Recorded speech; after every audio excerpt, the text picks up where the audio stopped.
আসসালামু আলাইকুম। জামাত ইসলাম এবং এনসিপি এবং ওর সাথে অন্যান্য যেই শরিক জোটগুলো দলগুলো আছে সেই দলগুলো অর্থাৎ 11 দলীয় জোট যেটা তারা পুনরায় ভোট গণনার জন্য আবেদন করেছে 30টি আসনে। এটা খুবই গুরুত্বপূর্ণ, কারণ আমরা নির্বাচনের দিন নিউজে দেখলাম মামুনুল হক জয়ী হয়েছেন, মামুনুল হক জয় পেয়ে গিয়েছেন তার আসনে। আবার কিছুক্ষণ পর দেখি যে না, তার আসন ববি হাজরা জয় পেয়েছে। তো এটা আসলে অনেকেই বিশ্বাস করতে পারছে না। সত্য মিথ্যা নির্বাচন কমিশনই ভালোভাবে বলতে পারবে।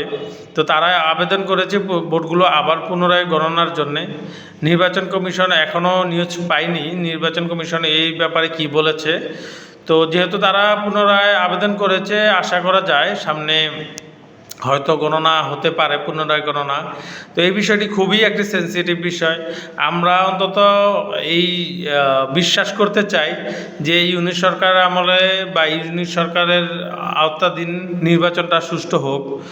হ্যাঁ, কারণ উনি কোনো পক্ষীয় দলের, আমরা যতদূর জানি উনি কোনো দলের পক্ষের লোক না। সেই হিসাবে নির্বাচনটা সুষ্ঠু হওয়া জরুরি। আর এত মানুষের রক্ত দেওয়া, এত মানুষের আন্দোলন, এইগুলোর কারণ কি? যে নির্বাচনটা একটা অন্যতম বড় কারণ নির্বাচন সুষ্ঠু হোক। কিন্তু সেই নির্বাচন যদি কোনোভাবে কলুষিত হয়, সেই নির্বাচন যদি কোনোভাবে রেজাল্ট চেঞ্জ করে দেওয়া যায়, তাহলে এটা সত্যি আমাদের জাতির জন্য খুবই দুঃখজনক। মামুনুল হক একজন হেভিওয়েট ছিলেন, প্রার্থী ছিলেন।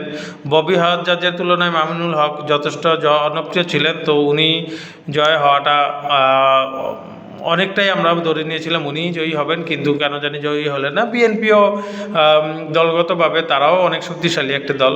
তো দেখা যাক নির্বাচন কমিশন কি বলে, নির্বাচন কমিশন শেষ পর্যন্ত কি করে। আমরা সেই অপেক্ষা রইলাম যে মামুনুল হক নারায়ণগঞ্জ থেকে 5 আসন থেকে মহল্লা মামুন স্যার খুব জনপ্রিয় একজন শিক্ষক, তিনিও জয় হইতে পারেন নাই।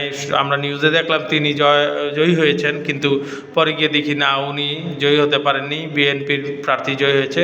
তো দেখা যাক নির্বাচনে কি হয়। আপনি কি মনে করেন, নির্বাচন কি সঠিক হয়েছে নি? আপনার মন্তব্যটা নিচে কমেন্টে দিতে পারেন।